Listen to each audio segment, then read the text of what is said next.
In Gaza, we're facing 30,000 armed terrorists with an underground terror tunnel network of hundreds of kilometers, maybe 500 kilometers. There's nothing comparable like that. He compares this to the Battle of Mosul. Mosul is smaller than Gaza. Mosul had 3,000 to 5,000 fighters, terrorists. It took America and its allies about 9 months. They achieved the conquest of Mosul and the defeat of the terrorists. And the ratio of those of civilians to combatants killed was about 3 to 1, some say 4 to 1. 10,000 people were killed. We are now down to a ratio of 1 to 1. Look, every civilian casualty is a tragedy. But we're doing things to prevent this that simply cannot be compared to any other arena.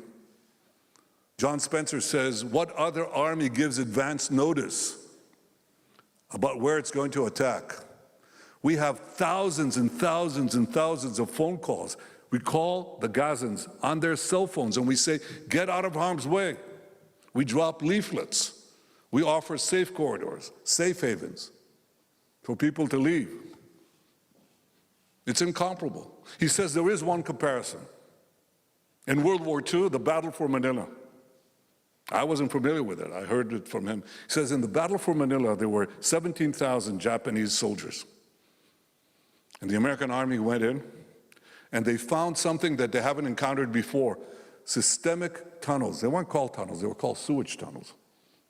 And the Japanese soldiers used the sewage tunnels, which made the fighting a lot more difficult. Manila had a population of 1 million. 100,000 civilians were killed in that battle. The Israeli army is going to lengths that no other army has done to prevent civilian casualties. No other army.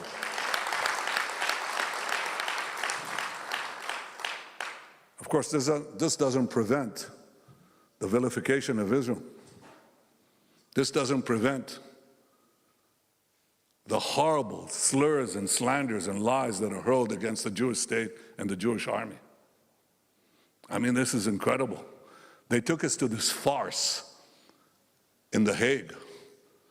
South Africa accuses us of genocide. Can you imagine? South Africa accuses us of genocide when we're doing everything but genocide against a genocidal foe. And this is repeated, sometimes by world leaders.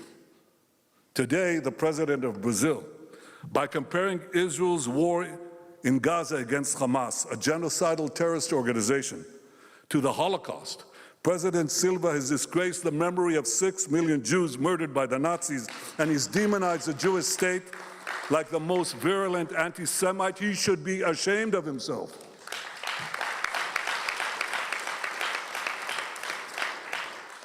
You know, we often speak about the history of anti-Semitism.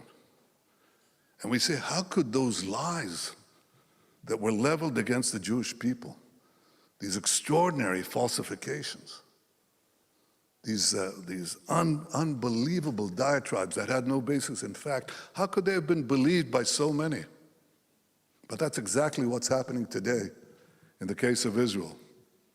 The vilifications, diatribes, and lies leveled against Israel are believed by many, but I have to say also there are many who don't believe them and stand by us, beginning with the United States of America and the broad segments of the American public. Yes, there are some who joined the demonstrations. The most absurd thing is gays for Gaza. Have you seen this? I mean, you don't want to be gay in Gaza. You don't want to, you can't talk about human rights and talk about the Hamas regime, this monstrous entity that executes anybody who disagrees with them. They are now, as we are making every effort to get civilians out of harm's way, Hamas is doing every effort to keep them in harm's way. And when we provide safe corridors and the Gazans begin to move there, they try to stop them at gunpoint. And when they can't stop them at gunpoint, they stop them with gunfire. To identify with Hamas and to hurl these lies at Israel is to side with the barbarians. But I want to tell you, None of this will stop us. None of this will stop us. None of it. We're committed to total victory, and total victory means the release of the hostages.